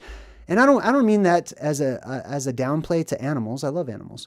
I'm just saying that we become more base and burdened by our own free will being given away to others for the sake of protection or safety or whatever it may be. And then he says, I have only ever served you, my Lord. So these are like those beings that come down into our world, pretend that they're all here to help. And I'm not saying they all pretend. I don't want to jump onto that bandwagon either, okay? There are good ones. There's also crafty, very Rumpelstiltskin-like evil ones, right? Like this guy. Where is Theodred? Where's my kid? Where's my son, right? Where is my son? He looks right into the camera right there. I love it when they do that. Now he picks up a flower. His son is dead, so this flower is growing on his grave. It only grows on the graves of the kings. And it's called Symbolmine. That's actually how you say that. Symbol mine. Interesting. My symbol. Well, let's check that out real quick and look at the etymology of Symbolmine. Symbolmine is an old English term which means ever mind. The ever mind, right? Just like in the Eternals, right? They did this something called the Unimind, right? Towards the end of the movie, they created the Unimind. This same concept. This is the Evermind, and was the term used commonly in Rohan. The elves called the same flower Ulios, or snow white, and Alfirin, not mortal. So this white color is synonymous with being immortal, with having more of a oneness and linked minds to others and stuff. Sorry, I'm trying to like skip to the next slide there. All right, so the wizard is like, hey, man, you need to ride him out, help out all the other humans, go join him in this war. You have 2,000 good men riding north as we speak. They're all going north. They're going, that's where everyone goes in the movies for safety or for some ultimate mighty battle or whatever. They go north. We make for refuge in Helm's Deep. So they're going to gather up all the people of this little Skyrim city. They're going to take them to a place called Helm's Deep. What does helm mean, right? Well, you think of the word helmet, right? Let's check it out. A helmet, helm, a defensive cover for the head. The head meaning the top. The top of the world is the North Pole. The helm of the world, the helmet of the world. And it also means basically to cover, to conceal, or to save. It's a safety place. It's a place of safekeeping is a helm. Deep means deep in the helm, deep in the earth. That's where they're going to go. Let's see. They say, do not burden yourselves with treasures. This is another breadcrumb for you who are all preparing for the world to end or whatnot. Take only what provisions you need. Do not burden yourself with treasures. What is considered to be a treasure will probably be a complete 180 from what we consider to be treasure today in the world to come. I have a feeling. Helm's Deep has saved them in the past, he says. So this has happened before, just like in The Matrix, right? Whenever Zion is destroyed over and over and over, but it's a place of safety or whatever. Helm's Deep also has saved them in the past. They all run to Helm's Deep and hide out in the mountain. There's no way out of that ravine, says Gandalf. Now, if you go to the North Pole, like we talked about, legend says there's an indrawn sea. There's a current that rushes around the island at the North Pole, which is difficult to escape from, basically. What is a ravine anyways, when he says that, right? There's no way out of that ravine. Now, most people would just assume that ravine means river, but it doesn't. It means a deep, narrow gorge with steep sides. Now, this symbolism has come up in many of my studies as well, this concept of a gorge. Okay, which is where we get the word Gorgon and some other Gorg, George, and stuff like that. Those words come from this word gorge or garg, gargle, gargamel, all those words. This has come up quite a few times. For example, let me give you an example from the movies. When they're going to find the Cup of Christ or the Holy Grail, the Fountain of Youth, in the third Indiana Jones movie, they have to go through the Canyon of the Crescent Moon, which is a ravine, which is a deep, narrow gorge with steep sides. You also see it in that Pixar movie with the fantasy creatures, but it's more like modern times. I forgot what the name of that movie was, but anyways, it was a good one too. All right, so Strider meets this cute chick. He likes her and he's talking to her. He's like, well, what do you fear? Right? She's like, I don't fear anything. He's like, well, what do you fear? She says, a cage. Now, she is actually going to play a huge part in the final part of part 3. Okay? She's just an unassuming woman, very womanly. Everyone's like, you're a woman, do woman things or whatever. He's like, what do you fear? She says, I fear a cage. A prison, a cage, right? Now think about what she says next. To stay behind bars until use and old age accept them. To stay locked up. To get so used to your surroundings, which are keeping you in one place, that you get used to it. You become institutionalized, like they say in The Shawshank Redemption, right? That's her one fear. She doesn't want to become institutionalized in the world that we live in. This is the female energy that is on the way to our world right now. Right now, we have a male or masculine energy that is in charge, I believe. And then the female is destined to return to balance it out. And all chance of valor has gone beyond recall or desire, she says. She doesn't want to get locked in a cage so long that she becomes accustomed to it. And any chance of her being brave has gone beyond even remembering. She forgot that she was a slave, basically. She's talking to us right now. She's looking at him, but she might as well be looking right at you, right? This should speak to many of your hearts. She has been locked up, caged, felt like a prisoner for so long that she became accustomed to it. She got used to it. And she we end up forgetting that we are slaves. We end up forgetting that we are prisoners, that we are stuck in one place, that we're stuck in these loops, and that we're stuck in a system that insists that we live the same life in the same day, day after day, just struggling to breathe and eat and survive, never to be happy. That's her fear. He's like, whoa, all right, well, what's up? I'm Strider. Nice to meet you. Thanks for sharing all that deep stuff from the start. He says, I don't think that's going to be your fate. And she's like, oh, really? That's kind. All right. And then they're all leaving the Skyrim city. They're performing this mass exodus to the mountain, to Helm's Deep. Now we go back over to Sam and Frodo. Sam says, you can't take your eyes off of it. It's the ring, right? You're not eating. You're barely sleeping. You barely sleep. That's us. That's truth seekers. Many of us, right? We've got this truth stuff on our mind. It keeps us up. It keeps us awake. It excites us sometimes. Sometimes it's a good thing, but sometimes it's not. Sometimes it counterbalances a lot of stuff that we need to keep doing, like sleeping. Like me, you could tell right now. I'm looking at the video of myself right now, and I'm like, damn, I'm tired. Like, I know I've not been getting enough sleep lately. Drinking water, sleeping, getting a little sunlight, getting outside. Me, I'm going to be honest, I've been inside way too much on this computer, sitting right here, studying, and all the stuff that I do that's behind the scenes that you guys never really get to see. I'm in here all the time. And this is Sam talking to us. He's our conscience, and he might just be the conscience of Frodo, right? It's taken hold of you, Mr. Frodo. The ring was entrusted to me. It's my task. Mine, my own. Now do you see the temptation whenever somebody has secret knowledge or whatever, how they start to refine it and make it, personalize it as if it's theirs and they discovered it and it belongs to them.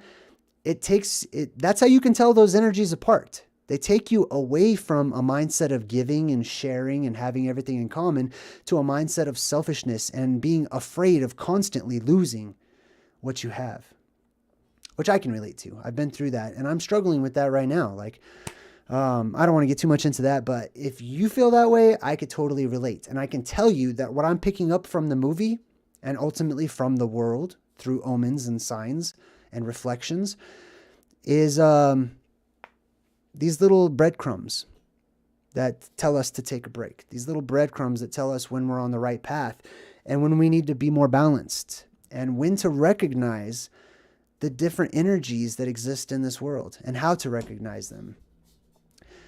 So Sam says, don't you know who you sound like, right? My precious, he sounds like Gollum. That's what happened to Gollum, who's like, they stole it from us. I can't do his voice. Oh my God. That's crazy. I don't know how that guy does that. Sneaky little hobbitses. No, not master. Now check this out. Just like Sam and Frodo are having like a conscience issue, right? Like basically Sam could be the conscience of Frodo. Sam would be the good conscience. He would be the angel on the shoulder, right? Whenever Frodo's on his truth-seeking journey and he's frustrated and stuff, all of a sudden there's Sam right there and he's like, no, Mr. Frodo, everything's going to be great. Let's hug, right? Let's be happy. This is like the exact opposite of what this guy goes through. He starts talking to himself, but they pan the camera to make it look like there's two golems. They stole it from us. No, not master. They will cheat you, hurt you, lie. Now, this is also in the mind of truth seekers. It's just that one truth seeker was swayed in one direction, like Anakin Skywalker, and the other truth seeker was swayed in the other direction. I don't know, like Yoda or somebody, right? So he's having this mental argument with himself. You've thought of this, right? Think of like the Illuminati. Think of the world. Think of the government. Think of whatever you like that you don't like in the world. And have you ever said this to yourself, that you're just almost pumping yourself up to be angry at these people, to be frustrated? Instead of being forgiving and forgetting about getting gifts, we hype ourselves up. It's because there's that little bit of red plasma. There's that little bit of negative energy in there, selfish energy, that's trying to become amplified because it knows its time is short. It knows that it's about to be washed out of the body completely. So it starts whispering to us as our conscience, like the devil on the other shoulder, basically. Master's my friend, right? He's trying to reason with himself. He's my friend. He's my friend. And then he tells himself, you don't have any friends. Nobody likes you. This is a conversation that we have in our minds, whether you're a truth seeker or not, okay? It's not like you have to have a split personality or schizophrenia for this to happen. This happens to me every day. Every day, multiple times a day. I'm talking to myself, and I'm in good company, so it's okay. I'm working things out. I'm going through self-diagnostics. It's okay. Not listening, right? Good. Sometimes that's what people need to do. You're a liar and a thief. See, that voice tends to accuse. That voice tends to accuse you and bring up all the bad things in order to make excuse to do more bad things. It justifies it. The ends justify the means. That's how you recognize that type of energy. Go away. I hate you. Now, that's part broke my heart to watch, honestly, even though he's a creepy, weird looking dude. Super sad because I have also said that. I've also said that about myself. I have straight up told myself, looked myself right in the mirror and said, I hate you. Like, who are you? I don't even know what you are like. And I've gone through the depression that Golem is going through. Okay. It's hard for him to forgive himself and to let go of the past. We survived because of me. Right? The me, the selfishness. We don't need you. All of a sudden, he's arguing. Leave and never come back.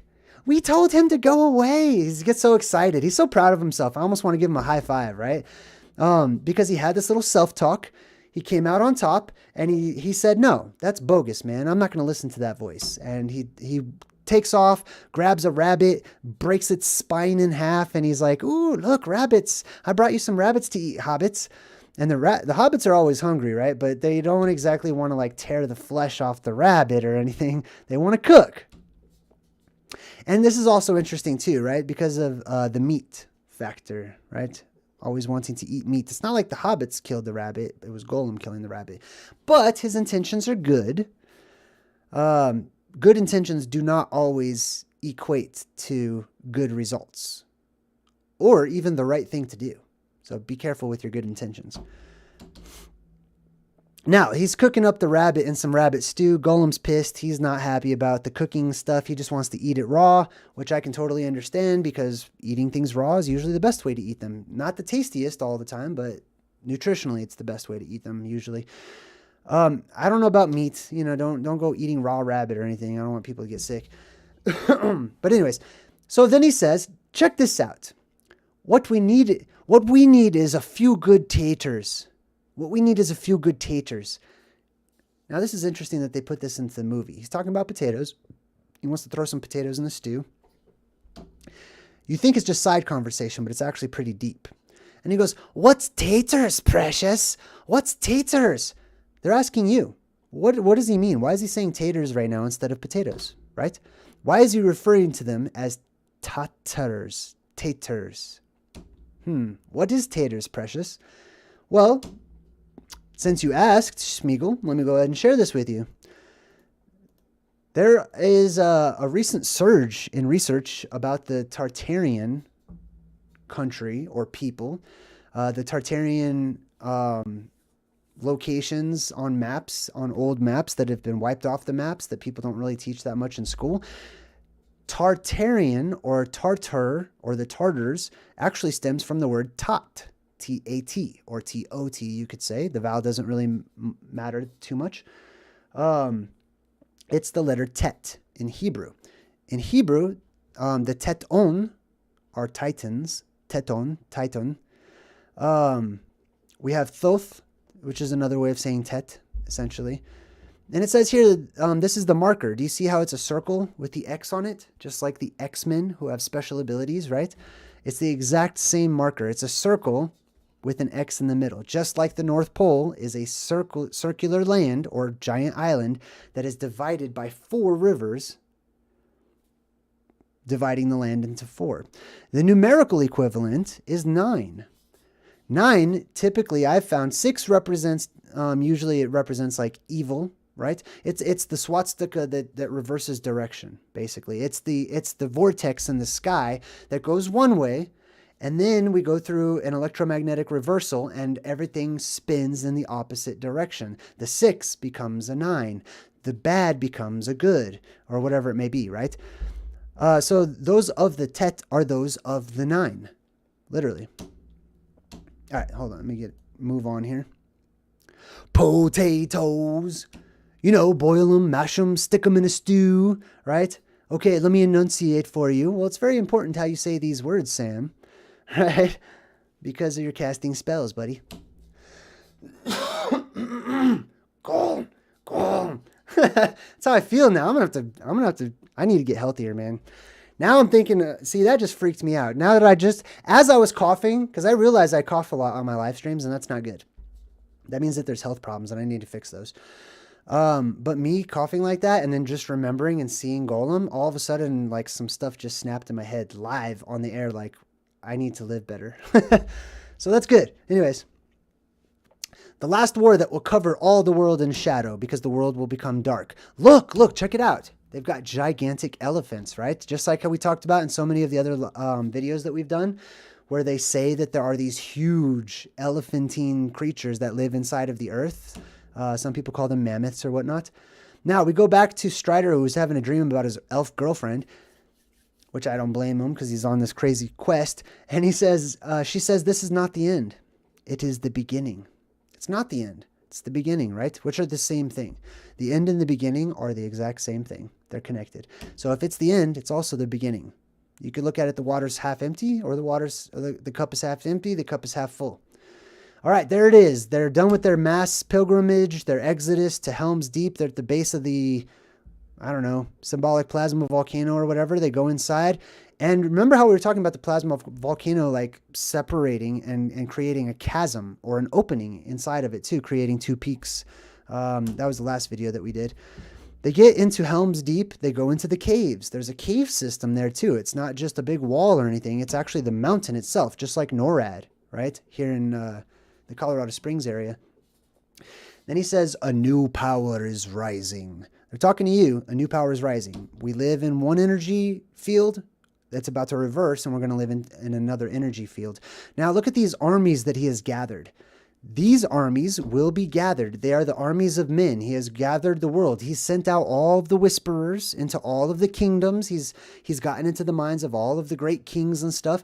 And only those who can resist that evil and that selfish or the power of the ring don't show up to fight in Saruman's Armageddon. Basically, all the armies of the world, they get gathered up every single post-apocalyptic or pre-apocalyptic time. Why? Because they're swarming. This is humans swarming. That's what we do when we become agitated energetically. Is we swarm. We get together. We become violent. There's looting and pillaging and wars and stuff that break out. All right, so we go back to the hobbits. They're on top of the Ent, chilling, riding around. And he says, when Saruman would walk in my woods when he was a white wizard, but now he has a mind of metal. He no longer cares for growing things. And I believe that the metal that they're referring to is iron. Because I can't remember, I can't say for sure, but I believe in Isengard that they were like mining metal or mining iron possibly. He no longer cares for growing things, right? Do we care for growing things? Something to think about. Why do you linger here when there is no hope? Says Elven Agent Smith. He's talking to his daughter. The daughter wants to stay. She wants to get married to the human. She wants her and Strider to live happily ever after. The dad's being a total douchey dad and being like, you know you're an immortal and you're going to have to watch him die one day. And then you're going to be sad forever. And like, it's not helping her out very much, but she says there's still hope.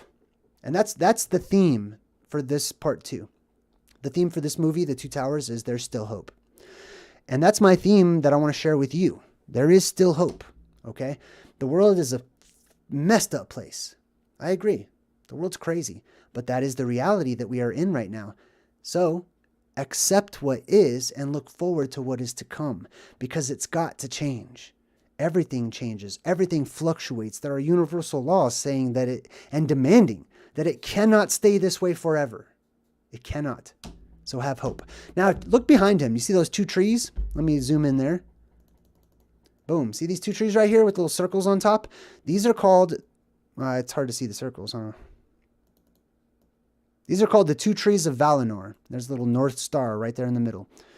These two trees represent the two towers, okay? The two towers of our world.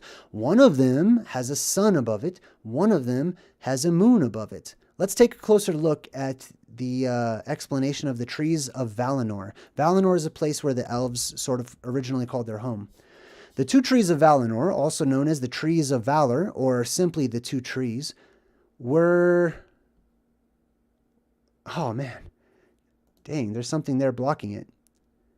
Basically, they were the lights of the world in ancient times. Literally, okay? So just like I speculate that there is the pillars that shoot up out of the ground and they're light and they light up the world, etc. These were known as the lights of the world in the Lord of the Rings, right? They were destroyed by Melkor. Now, whatever destroys these trees, whatever causes these lights to retract or happens around the same time as when they retract back into the world, must be related to the entity, the cosmic bad guy up there in the sky that comes down. And it says they were destroyed by Melkor and the primal spider. Spider grandmother? Anyone? Spider woman, spider man, right? The spider webs, the fire dragons, whatever you want to call it, coming down from the sky. All very much related. And then that also goes into Freemasonry, right? You've got the pillars of Joachim and Boaz. Beauty and strength. These are the Freemasonic pillars. One has a sun right above it on the left, just like they do in the movie. There's a sun. The other one has a moon right above it.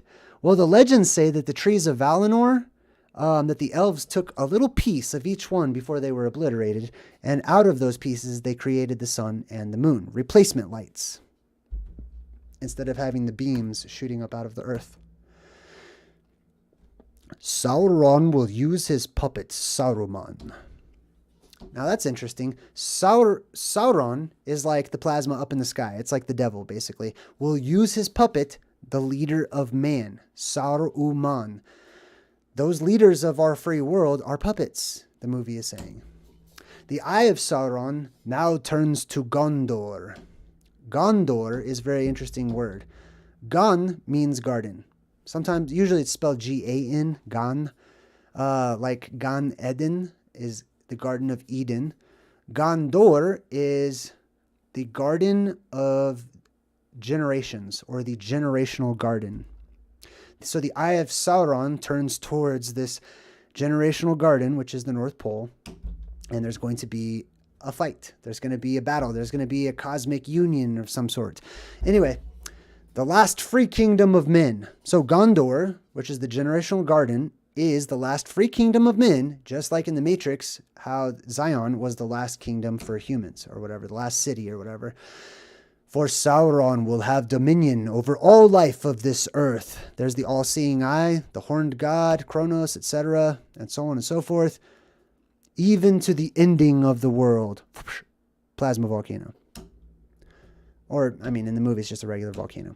The time of the elves is over. Do we leave Middle-earth to its fate? Do we let them stand alone? That's the question that the elven race has to ask themselves. Many of them are packing up. They're getting ready to say goodbye. They're going to leave on a jet plane. They don't know when they're going to be back again. They're gone. They got to get out of this place. They're leaving. They're immortals. They do enjoy having immortality.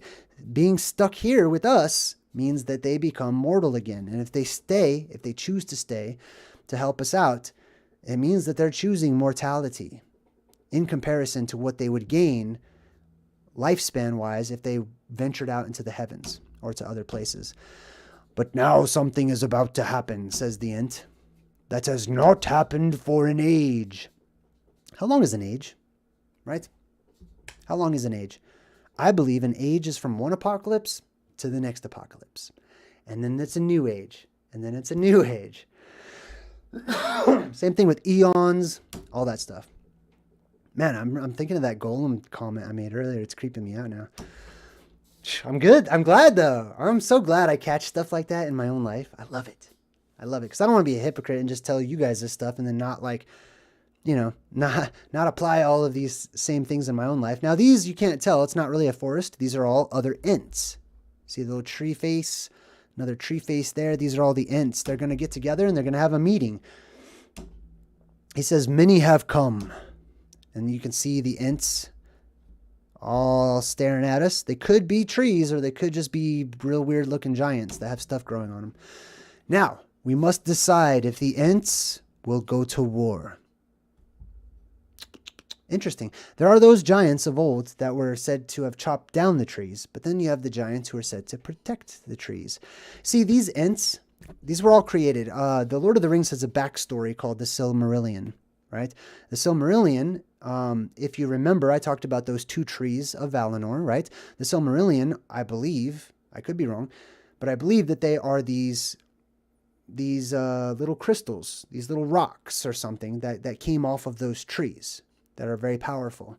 Just like the little rocks on, damn, what are those things called? I forgot. Anyways, in the Marvel movies, how they have the little stones or whatever. Same concept. That's a Silmarillion, are these stones, these magical stones or whatever. And a long time ago, there was this ultimate creator god known as Iluvatar. Iluvatar was the god of all gods. Then he created his little assembly of angels or demigods or whatever, and he had them play a song. He's like, sing, let me hear a song, right? And whatever song, they didn't know this, but whatever song they sang, as they were all singing together in chorus, one of them sang off key because he wanted to sound louder and he wanted his part of the song to be better. Every part of the song that they sang, Iluvatar, when they were done, said, now behold your song. And he took the song that they sang and he threw it out into the universe and it unwrapped itself into reality. The song is reality. We live in a song. And the Ent was a part of that. The Ent was a part of that song. Anyways, interesting backstory there. All right, so now we go deep within Helm's Deep, or Zion, if you will, right? Helm's Deep, Zion, same concept, same principle. We're all on the same page. All right, cool. Now, the elf is like, dude, they have 10,000 men. How many do we have? 300? 300. That's it? Okay. Against 10,000? 300 against 10,000. It's interesting. 300 against 10,000. Doesn't that sound exactly like the story of 300, right? Thermopylae, the Battle of Thermopylae, which is allegedly a real story or whatever that was made into this movie and stuff, right? And then there is also something to consider. This is an excerpt from one of Zecharia Sitchin's books called There Were Giants Upon the Earth. And in his book, it talks about the number 300. It says of the Anunnaki, which were these heavenly beings that fell down to our world, there were 900 total. I think that says, right? Niburians. Yeah, from Nibiru. There were 900 total. Out of that 900, 300 of them were what we would consider to be astronauts who would go on away missions and they would come down to the earth. There was 300 of them that fell, that came down to the earth. Those 300 had 19 leaders as described in the book of Enoch. Very interesting stuff. And they took their stand. They made their stand on the mountain. There is always hope, says Aragorn or Aragon or Strider or whatever his name is. There's always hope. Now, this other elf dude shows up and he's like, hey, what's up, bro? Elves got your back. We totally got your back. An alliance once existed between elves and men. Long ago, we fought and died together. We have come to honor that allegiance. Now, this brings balance because sometimes we're talking about the elves as sort of being the gods that took control and they have families that run the government and stuff. But to balance that out, please do remember there's always another side. There's always a flip side to that coin, okay? Just because something is an angel doesn't mean it's bad. Just because something is an elf doesn't mean it's bad. Or it also doesn't mean it's good. There are good and bad. And these ones come to the rescue. They come to help out. Boom, it starts to rain. A storm's coming. A storm is coming at the end of the world, and it covers the orcs in wet water. and the orcs go to battle. This is exactly as it was described in a book that was very interesting called The Lost Book of King Og. It describes how it started to rain, and rained so much it started to flood, and flood so much that that the giants of old started to sink into the mud.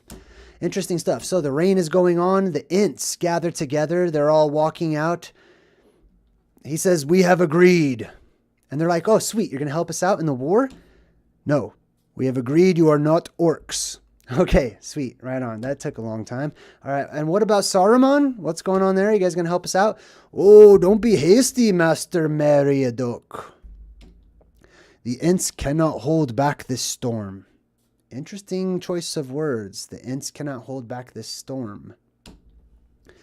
"I will leave you at the western borders of the forest. You can make your way north to your homeland from there." Of course, they're going to go north to their homeland, right? He says, wait, no, turn us around. Take us south. Now check this out. This gets really interesting. The Int goes south. "I always like going south. Somehow it feels like going downhill." Isn't that a peculiar thing to put into the movie? What does that have to do with anything? With the price of gold in China, as people say. I think that's I just wanted to use that expression, I'll be honest. I never said that before. But yeah, it's applicable. What does that have to do with anything, right? How does this tree saying, like, it's not just rubbish. They don't put just whatever random stuff. Everything they put into the movie has been meditated upon, has significance. I don't know why I did it like that. I'm just so excited right now. Anyways, sometimes it feels like I'm going downhill when he goes south. Why in the world should he feel like he's going south if he's going downhill if he's going south? Unless he is. This is an alternative map. I like alternative geology, and cosmology. This is a very interesting one that is made up after the biblical descriptions of the earth itself. Now check this one out. We have a crater, right? We have a dip that goes around, which would create a magnetic bubble or whatever around it. But if you go south on this map, I'm not saying this map is accurate or the model of the earth or anything like that. I'm just saying right? The tree statement now makes perfect sense. He will be going downhill if he goes south. Interesting stuff. Oh, many of these trees were my friends. See, all the forests have been cut down. The Ints were not going to get involved in the war. They're like, no, that's you people's problems, right? We're Ints. And then he sees that the forests were cut down, and he's like, "Get over here," like Scorpion. And then all the Ints come out of the woodwork. Literally, actually, physically, they come out of the woodwork. All the Ints are getting together, and he's like, "The Ints are going to war." And Pippin, or whatever his name is like, "Yes, sweet. That's what I'm talking about, right? Everything should rise up against evil. Everything should come together. Plants, let's do this. Animals, let's do this. Humans, boom. Elves, boom. Let's come together, man." I love it. I love all of it. All right, so all of the tree people are all walking towards Isengard. They're about to go ruin that city. They're about to mess that city up.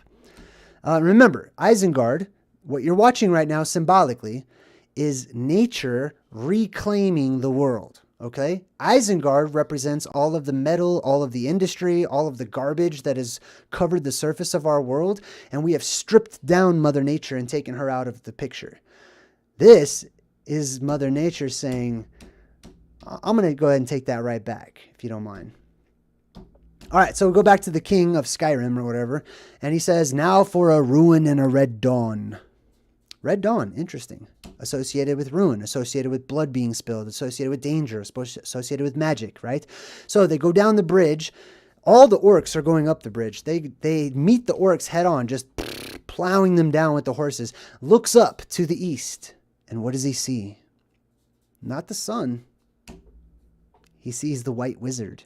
Interesting. On a white horse. Exactly how Jesus is said to being portrayed whenever he returns or whatever, on this white horse, which I believe is symbolic for a white Fantazoid or a white space creature that's probably tame or friendly or something like that. Anyways, so Gandalf totally, instead of riding down there and just helping everyone out immediately, he decides to, have the horse jump up in the air and, do a cool little move. So weird. All right. So then the two armies go to war. You got Gandalf and his people. Meanwhile, the Ents are just tearing apart Isengard, picking up huge boulders, and these giant boulders are falling down from the sky. This also happens during the apocalypse. Huge boulders. That's just not my opinion. This is many different religions and cultures have all referenced huge, giant-sized rocks falling from the sky. Where'd those rocks come from? How did they get into the sky? Is it rocks from space? Could be. I don't know. What do you think?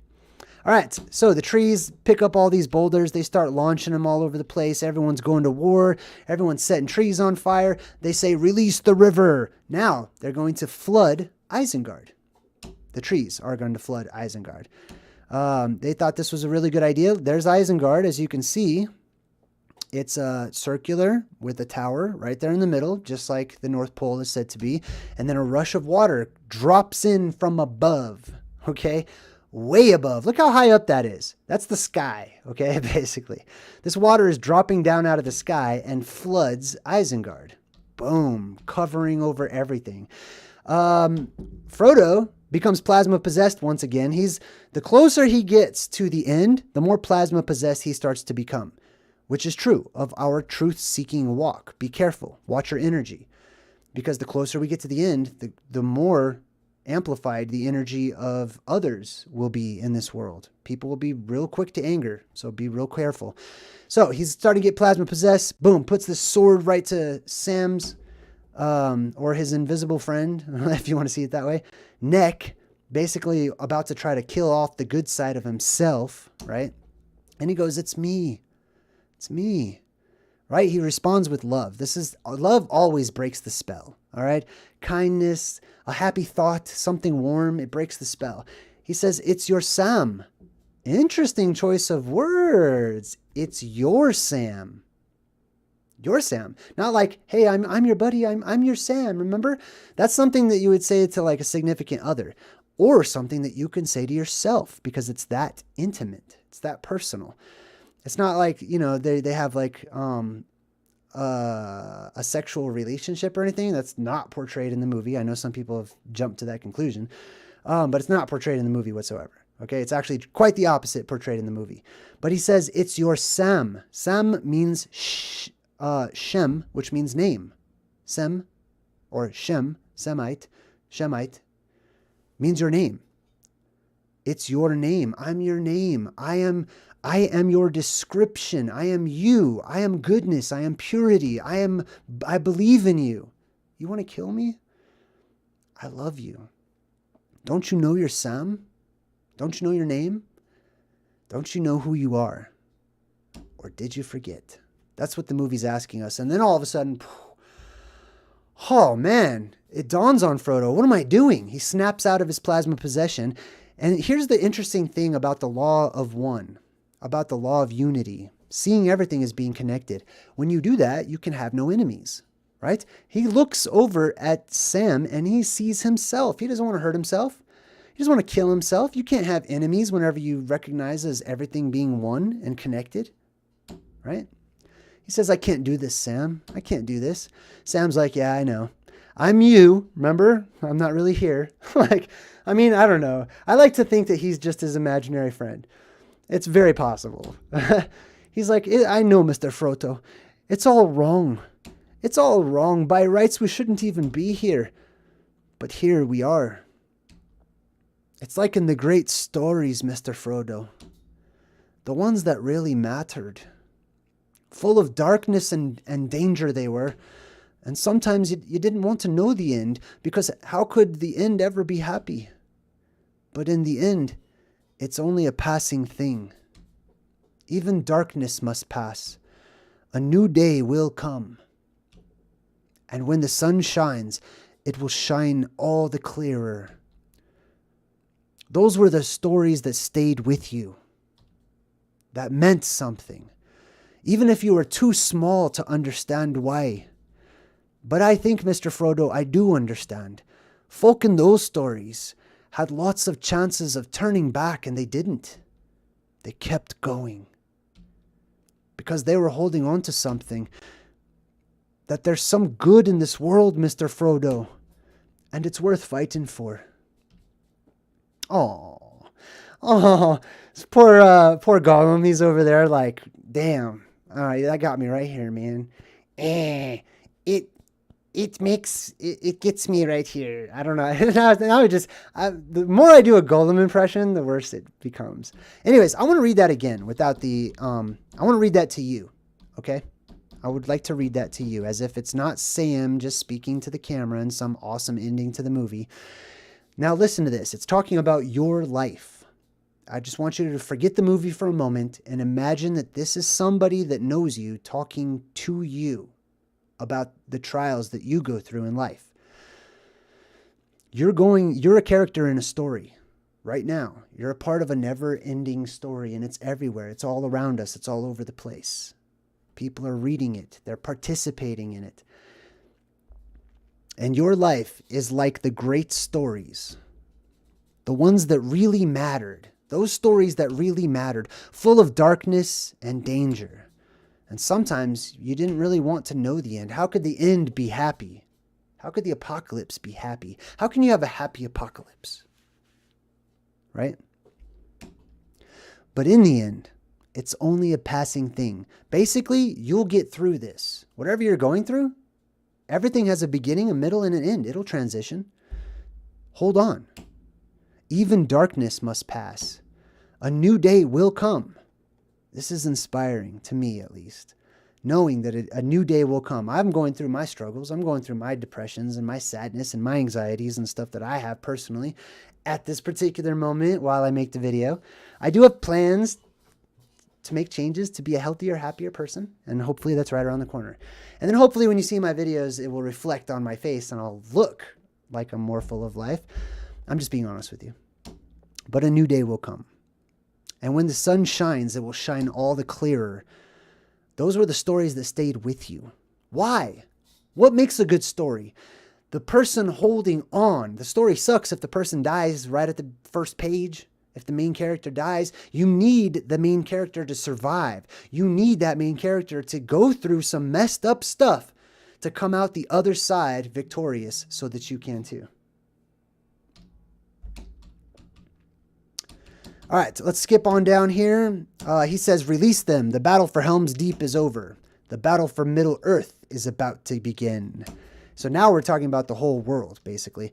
Our hope now lies with two little hobbits somewhere in the wilderness. I wonder if we'll ever be able to... Oh, and then Sam is like, I wonder if we'll be put into songs or tales. I wonder if people will say, let's hear about Frodo and the ring. You know? And they'll say, yes, that's one of my favorite stories. Frodo is really courageous, wasn't he, Dad? Yes, my boy. Frodo wouldn't have gotten far without Sam, Frodo says. Now, I also want to say, although Sam and Frodo might be two different personalities inside of the same person who's going on this truth-seeking journey, right? A superpower is being there for somebody, being supportive. Just lending a helping hand when someone falls. That changes so many different things. And if everything is connected, every tiny little seemingly insignificant thing that you do, even if there's no one around to see it, it touches something else in time. And because it touches something else in time, it has an impact on other things that are far beyond your limited sight of where you are right now on your path where you happen to be. So I encourage you, don't get overwhelmed. Remember, it's a story and the story will play out.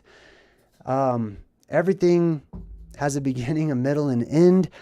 This is the middle of the Lord of the Rings trilogy and the end of the Two Towers, the Lord of the Rings Part 2, if you will.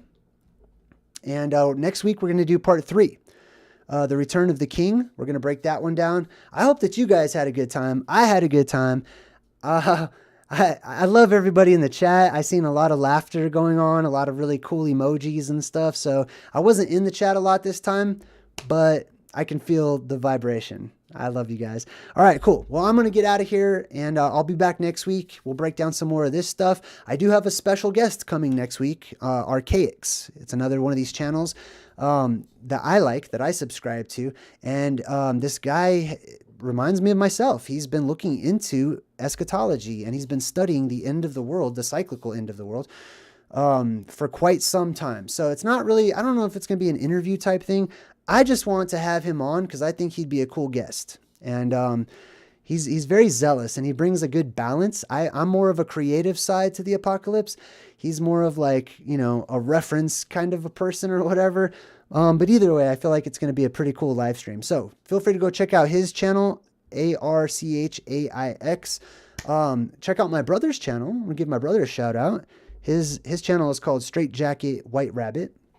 His name's Adam. And please do come check out my website. It's pretty sweet. I'm constantly adding to it. And if you'd like, you can actually purchase my book right here from my YouTube channel or from my website if you want to. You can actually preview the book. You can read the first like 20 pages for free on Amazon. So check it out. See if you like it. Let me know what you think. Tell me in the comments section. And I'm excited to see you guys all again soon. Until next time, I'm JayDreamerZ saying good vibes and goodbye. So hard to